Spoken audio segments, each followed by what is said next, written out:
وصحبه أجمعين أشهد أن لا إله إلا الله وحده لا شريك له وأشهد أن محمدا عبده ورسوله.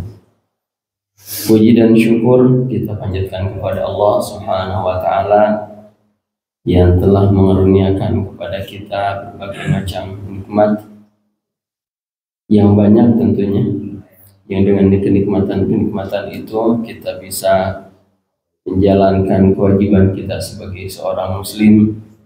Kita hadir di masjid, melakukan sholat berjamaah, berzikir kepada Allah, dan akan kita lanjutkan dengan ta'lim, menuntut ilmu, yang semuanya adalah kewajiban kita kepada Allah Subhanahu wa Ta'ala.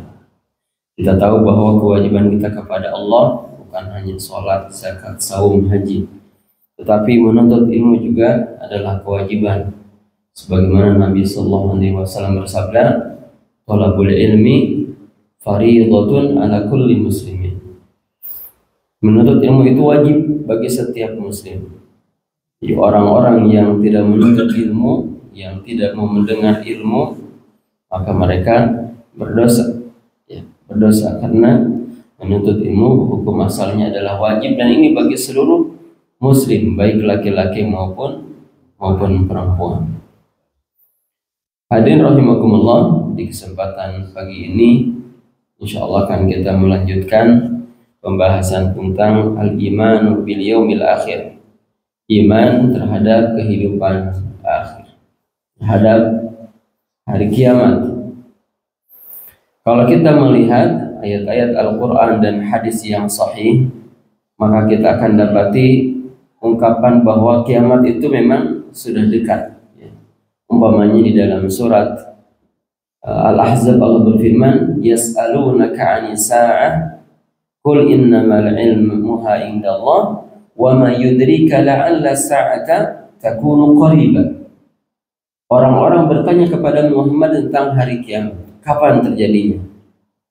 Katakanlah bahwa ilmu tentang hari kiamat itu, kapan terjadinya hari kiamat, indallah, ilmunya ada di sisi Allah, hanya Allah yang tahu.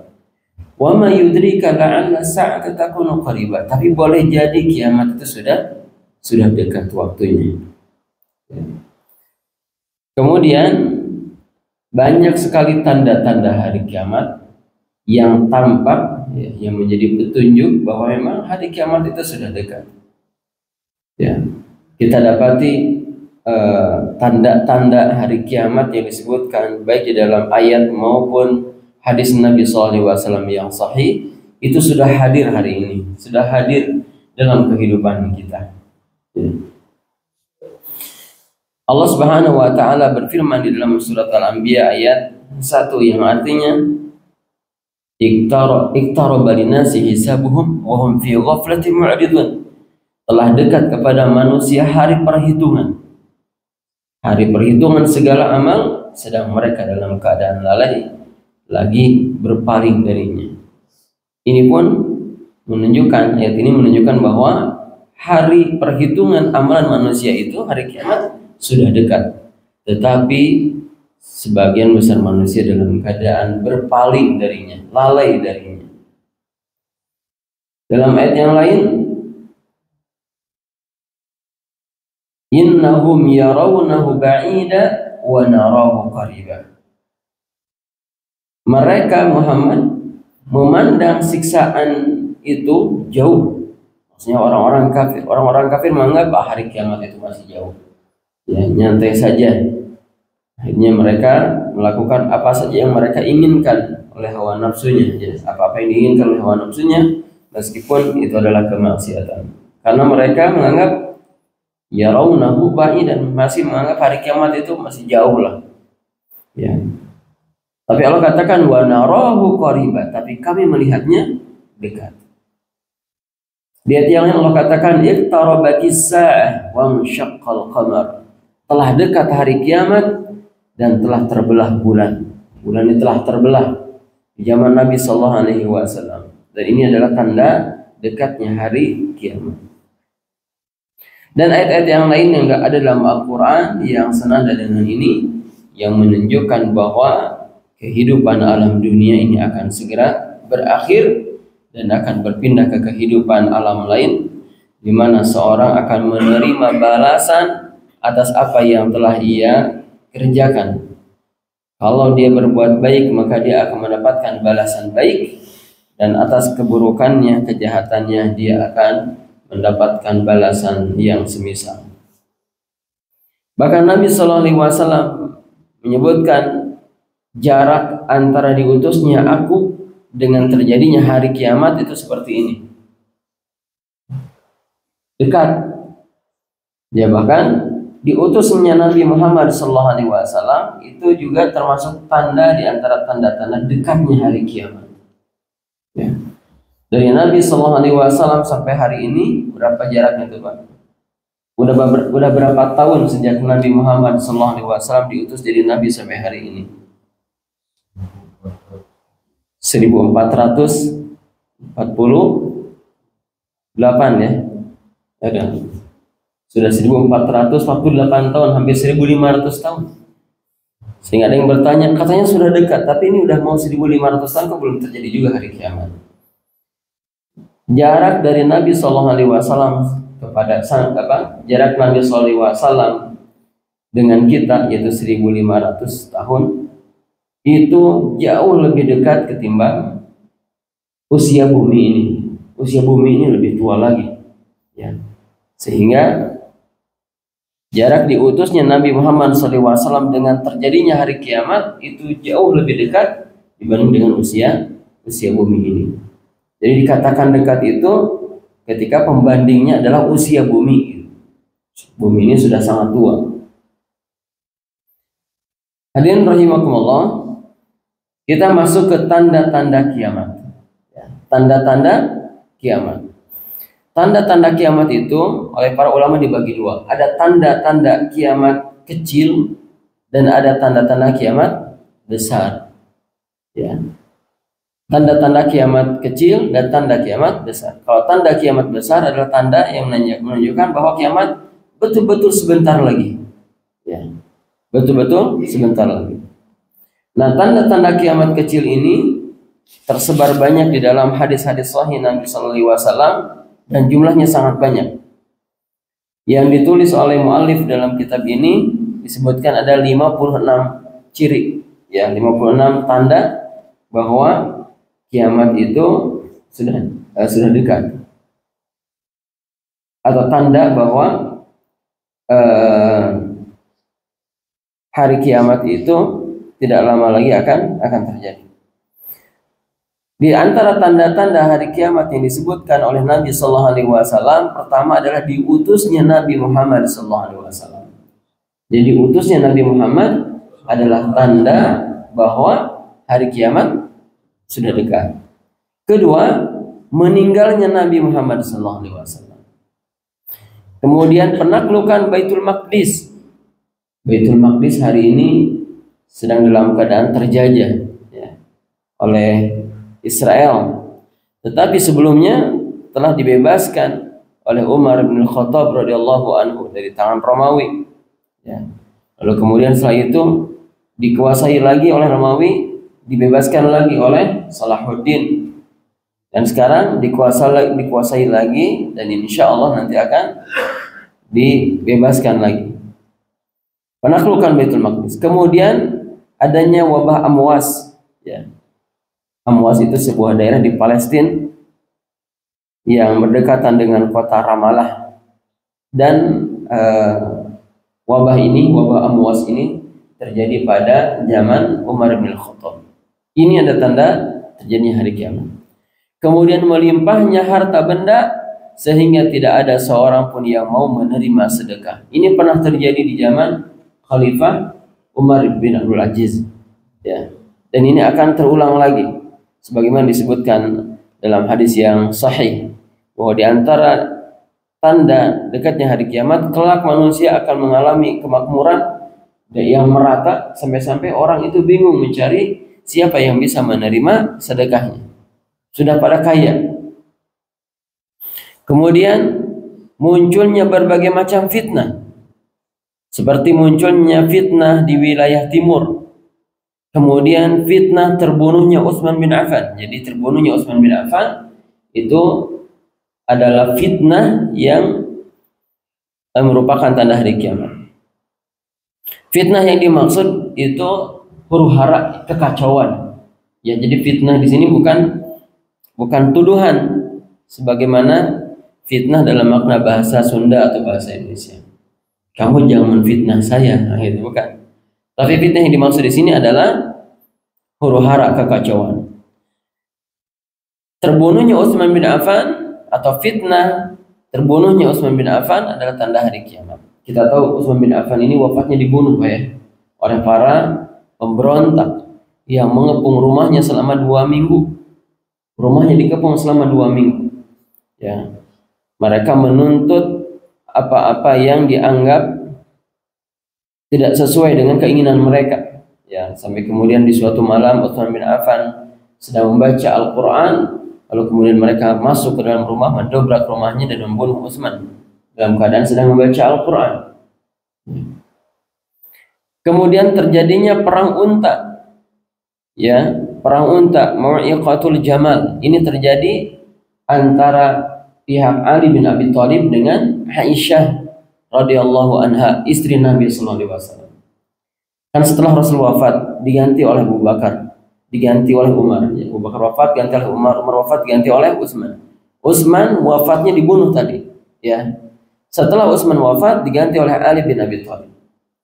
Ketika Ali bin Abi Thalib menjadi khalifah, terjadi atau banyak tuntutan, desakan agar Ali segera mengadili para pembunuh Utsman. Ya, segera mengadili para pembunuh Utsman. Tegakkan qisas, darah balas dengan darah. Tapi harus kita ketahui bahwa pembunuh Utsman itu bukan 1 orang, 2 orang. Ya, jumlahnya ratusan bahkan ribuan. Itu orang-orang yang mengepung rumahnya Utsman. Artinya mengadili pembunuh Utsman itu bukan perkara yang mudah saat itu. Makanya ketika dicari siapa dalang dari pembunuh Utsman, semua yang jumlah banyak itu mengaku kami yang bunuh Utsman, kami yang merencanakannya. Ya. Susah, sehingga kemudian Ali radhiyallahu anhu tidak bersegera ya mengusut kasus ini karena begitu peliknya kasus ini. Oleh sebab itu banyak pihak-pihak yang tidak merasa puas. Di antara pihak yang tidak merasa puas itu diantaranya adalah Aisyah radhiyallahu anha, istri Nabi sallallahu alaihi wasallam. Maka kemudian ia pergi ke Irak ya dengan pasukannya, di mana Aisyah radhiyallahu anha menaiki unta, sehingga kemudian mereka berhenti di sebuah tempat dan Ali menyongsong dengan pasukannya di tempat yang lain. Ya, sebenarnya belum terjadi perang saat itu. Bahkan disinyalir tidak akan terjadi perang. Karena Aisyah dengan pasukannya itu bukan untuk berperang, mereka datang adalah orang-orang yang memang merasa perlu untuk datang kepada Ali dan menyampaikan desakan mereka, tuntutan mereka bahwa kami ini ingin agar pembunuh Utsman segera dicari, kemudian ditegakkan kisah terhadap mereka. Tetapi sebagaimana dicatat dalam sejarah, jelaskan oleh para ulama, ya ketika pasukan yang satu berkemah lalu kemudian pasukan yang lain berkemah, ya berdekatan, tiba-tiba ada panah api yang keluar dari pasukan Ali mengarah kepada pasukannya Aisyah radhiyallahu anha. Ya, lalu kemudian terjadilah perang yang kemudian dikenal dengan perang Jamal. Ya. Ini adalah perang antara kaum muslimin dengan kaum muslimin. Pasukan Ali ya, yang mana Ali ini orang yang dijamin masuk surga oleh Nabi sallallahu alaihi wasallam, kemudian melawan pasukannya Aisyah radhiyallahu anha, istrinya Nabi sallallahu alaihi wasallam. Bayangkan. Dan di pasukan Aisyah ada 2 orang yang juga sama-sama dijamin masuk surga, yaitu Thalha dan Zubair. Di sini ada orang yang dijamin masuk surga, yang di sini juga ada orang yang dijamin masuk surga. Sehingga peperangan ini dianggap fitnah gitu. Huru-hara, sesuatu yang tidak perlu terjadi, seharusnya tidak terjadi. Tapi demikianlah betul-betul terjadi. Perang Jamal. Sampai kemudian Aisyah didatangi oleh Ali radhiyallahu anhu dan diberikan nasihat, ya. Dan kemudian perang ini tidak tidak berkobar lama. Ya. Hanya saja Thalha dan Zubair gugur. Ya. Dan gugurnya dia bukan karena perang itu sebenarnya. Karena ketika dia sudah berhadapan dengan Ali, lalu kemudian Ali radhiyallahu anhu menyampaikan satu hadis dari Nabi sallallahu alaihi wasallam tentang bahwa dirinya akan terbunuh oleh para pemberontak. Ya. Bahwa Ali ini dikabarkan oleh Nabi sallallahu alaihi wasallam akan terbunuh oleh para pemberontak. Maka Thalha dan Zubair khawatir kalau dirinya itu dianggap sebagai para pemberontak. Padahal kan mereka datang itu untuk menuntut apa-apa yang menjadi hak Allah Subhanahu wa taala atau ditegakkan kisos gitu ya. Maka kemudian mereka pergi tetapi di tengah jalan mereka dipanah oleh orang yang tidak dikenal dan kedua-duanya gugur. Kemudian selain perang Jamal ada juga perang Siffin. Perang Siffin itu antara Ali radhiyallahu anhu dengan Muawiyah bin Abi Sufyan. Ya, siapa Muawiyah bin Abi Sufyan? Muawiyah itu sekretarisnya Nabi sallallahu alaihi wasallam. Ini fitnah yang kedua, sama-sama kaum muslimin. Muawiyah bin Abi Sufyan adalah sekretarisnya Nabi sallallahu alaihi wasallam. Orang yang dekat dan dicintai oleh Nabi sallallahu alaihi wasallam juga. Sebagaimana Ali. Ya. Apa yang menjadi sebab terjadinya perang Siffin ini? Ya. Sebabnya adalah masih karena kematian Utsman. Setelah Utsman wafat, tadi disebutkan bahwa Ali tidak menjadikan mengusut pembunuh Utsman ini sebagai prioritas. Tapi Ali radhiyallahu anhu menjadikan prioritas awal di dalam masa khilafahnya adalah meredam gejolak para pemberontak gitu. Ya, meredam gejolak. Maka ada pihak yang tidak merasa puas, termasuk diantaranya adalah Muawiyah bin Abi Sufyan, mengingat Utsman bin Affan itu masih kerabatnya, ya, masih kerabatnya. Sehingga kemudian Muawiyah bin Abi Sufyan tidak segera membaiat Ali, tidak segera mengakui kekhilafahan Ali radhiyallahu anhu. Dan Ali melihat ini adalah sebuah ancaman. Jadi kalau Muawiyah yang saat itu adalah gubernur di Syam tidak segera memberikan baiat, bisa jadi diikuti oleh gubernur-gubernur yang lain. Mereka tidak memberikan baiat kepada Ali bin Abi Thalib. Maka ia segera menuntut Muawiyah untuk membaiat dirinya sebagai khalifah pengganti Utsman bin Affan. Tetapi Muawiyah tidak mau memberikan baiatnya sampai Ali segera menegakkan kisos kepada para pembunuh Utsman bin Affan radhiyallahu anhu.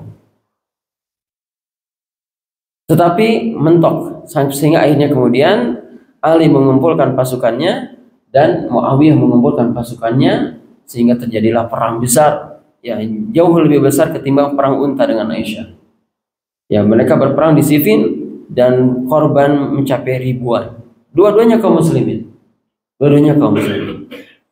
Kalau dua-duanya kaum muslimin, dua-duanya merasa benar, jadi yang mana yang syahid? Apakah pihak Ali yang syahid atau Muawiyah yang syahid? Ya, Ali berijtihad bahwa prioritas utama adalah menegakkan kestabilan, dan Muawiyah berijtihad bahwa yang paling maslahat adalah segera mencari pembunuh Utsman. Dua-duanya bergerak dengan ijtihadnya masing-masing sehingga terjadilah perang Siffin yang dahsyat itu. Sampai kemudian ketika pasukan Muawiyah bin Sufyan terdesak, ya, akhirnya mereka mengusulkan agar dilakukan gencatan senjata dan terjadilah tahkim, arbitrase, ya, yang masing-masing pihak mengirim utusannya. Muawiyah mengirim Amr bin As, lalu kemudian Ali bin Abi Thalib mengirim Abu Musa al-Asy'ari. Ya, sama-sama mengirim juru damainya, lalu kemudian terjadilah perjanjian untuk mengakhiri peperangan. Tapi kemudian ada pihak yang tidak merasa puas, yaitu pihak Ali. Karena di mana butirnya atau bukan butir? Di mana kesepakatan dari pembicaraan Abu Musa al-Asy'ari dan Amr bin As ini dibacakan di hadapan khalayak, ya. Di mana Amr bin As mengatakan bahwa Muawiyah menuntut haknya dan Ali ya tidak segera menyelesaikan masalahnya, yaitu mencari pembunuh Utsman, sehingga seolah-olah Ali ini di pihak yang disalahkan, seolah-olah gitu ya, seolah-olah, sehingga kemudian terjadi ketidakpuasan pada pihak Ali. Nah, orang-orang yang tidak puas dengan pihak Ali lah kemudian keluar dari barisan Ali, yang kemudian dikenal dengan Khawarij. Nah, ini awal mula Khawarij itu dari sini. Orang-orang yang keluar dari pihak Ali ya karena tidak puas dengan arbitrase, padahal pasukan Ali ini sedikit lagi mau menang, ya. Lalu kemudian mereka keluar. Mereka menganggap bahwa Ali dan Muawiyah atau juru damai Ali dan Muawiyah ini tidak berhukum dengan hukum Allah Subhanahu wa taala, tidak adil.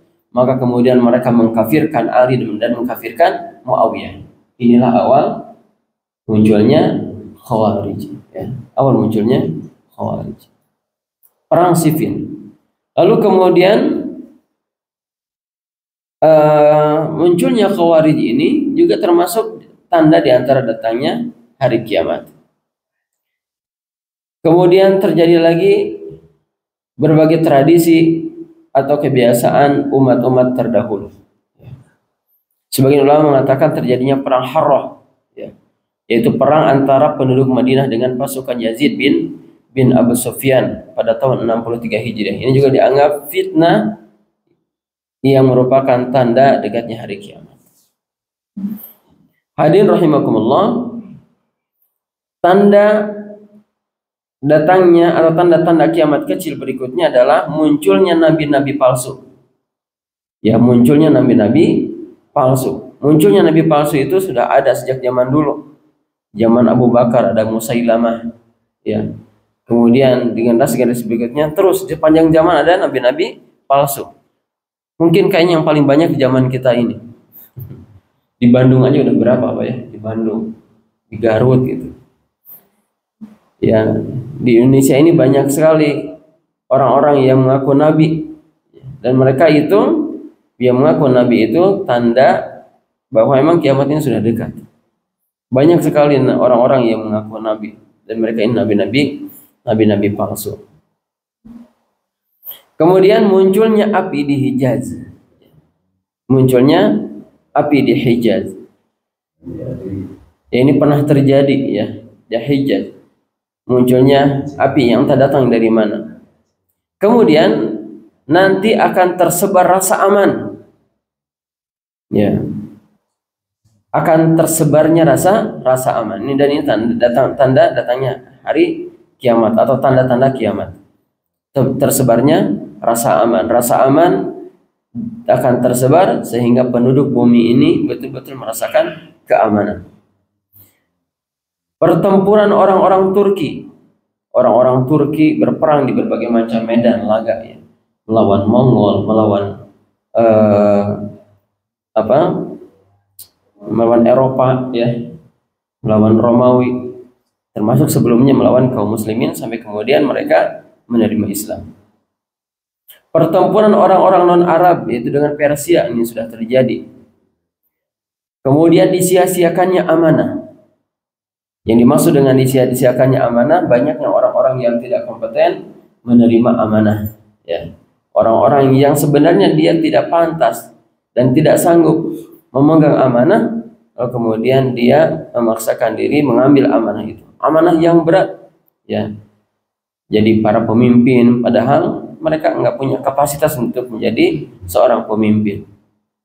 Dicabutnya ilmu dan meluasnya kebodohan. Dicabutnya ilmu yaitu dengan diwafatkannya para ulama, ya. Kalau ulama yang sudah wafat, maka kemudian kebodohan yang meluas. Hari ini ulama-ulama masih ada, tetapi tidak sebanyak di generasi-generasi awal. Ulama masih ada, tetapi tidak sebanyak zaman-zaman sebelumnya.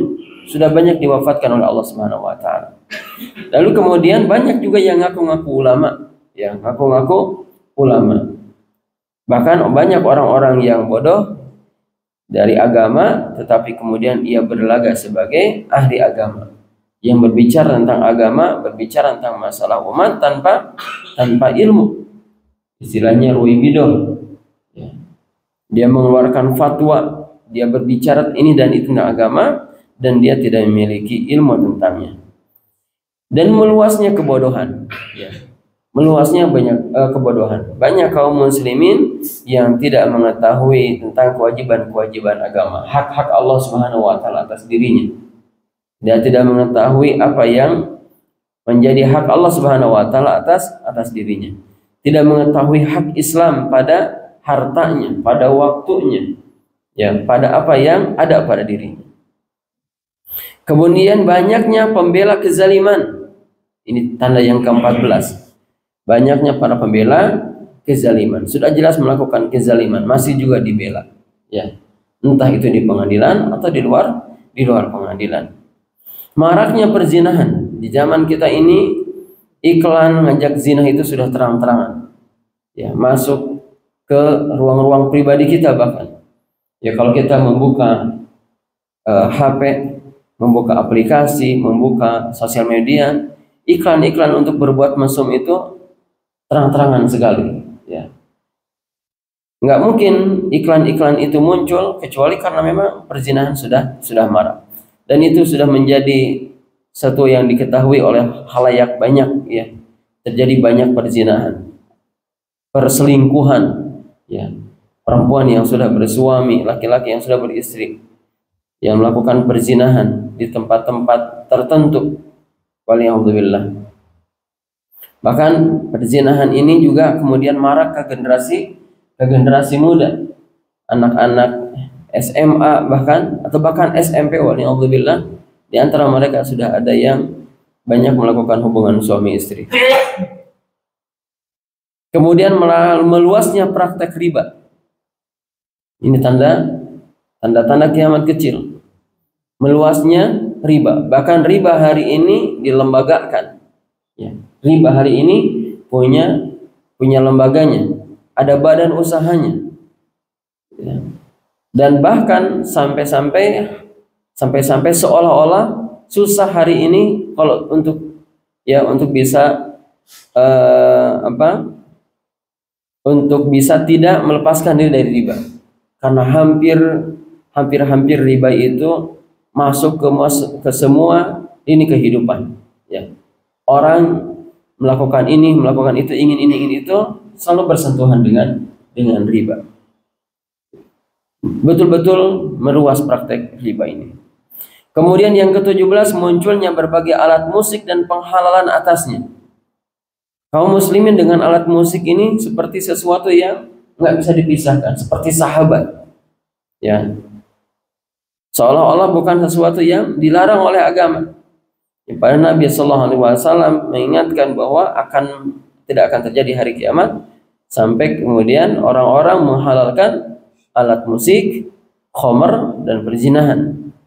Ya, alat musik itu dianggap satu yang wajar, yang lumrah, nggak apa-apa gitu. Ya, padahal dia satu yang diharamkan. Dan penghalalan atasnya, akan ada orang-orang yang mengatakan musik itu nggak apa-apa, boleh. Siapa yang mengatakannya? Ulama juga. Jadi kalau ada ulama yang mengatakan musik itu boleh, halal, ini bukti benarnya sabda Nabi SAW. Karena Nabi SAW menyebutkan akan ada orang-orang yang menghalalkan musik.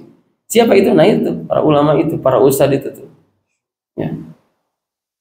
Kemudian banyaknya peminum khamr dan orang yang menghalalkannya.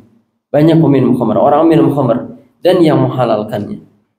Yang dimaksud menghalalkannya tidak mesti mengatakan khamr silakan minum halal, tidak mesti begitu. Umpamanya orang membuka usaha dan mengajak orang untuk berinvest di dalamnya. Ini sama-sama dengan penghalalan. Dan celakanya ini dilakukan oleh pemerintah kita. Membuka kesempatan orang untuk berinvestasi di khamr gitu. Ya, ini penghalalan sebenarnya. Jadi tanda ini sudah dinubuatkan oleh Nabi Sallallahu Alaihi Wasallam bahwa kelak di antara kaum muslimin akan ada orang yang menghalalkan khamr seperti itu. Ke-19, dihiasinya masjid-masjid dan saling membanggakannya. Masjid-masjid dihias ya, dengan kaligrafi. Bahkan kaligrafi nggak cukup nyimpan ini, nyimpan itu di masjid yang sifatnya khiasan. Jadi hati-hati ini, ya. Dan ini sudah jadi satu barang lumrah, ya, masjid dihias di mana-mana dan membangga-banggakannya. Masjid ini, masjid itu, sehingga kemudian orang-orang berduyun-duyun datang kepadanya. Ya. Masjid Al-Jabar. Oh, orang-orang bangga dengan Al-Jabar kan? Karena apanya? Karena kemegahannya, karena hiasan-hiasannya. Ya. Bahkan tidak sedikit orang yang datang ke sana pas waktunya sholat pulang gitu.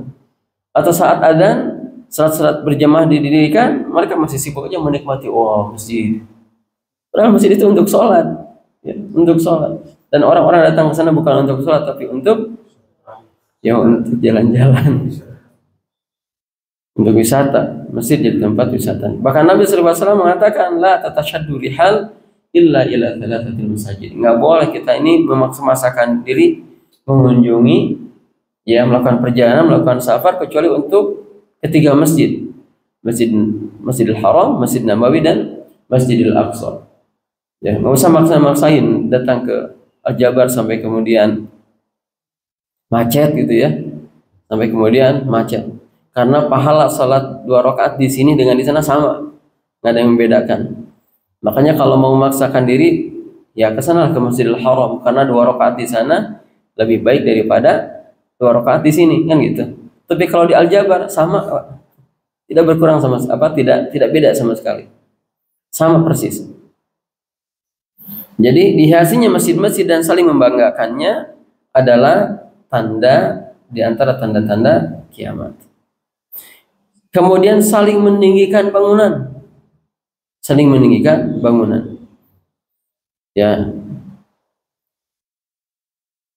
Di dalam hadis Umar, Nabi SAW menyebutkan bahwa kelak orang-orang, para pengembala, orang-orang yang bertelanjang kaki, bertelanjang dada, mereka akan berlomba-lomba dalam meninggikan bangunan. Ya, ini tanda hari kiamat.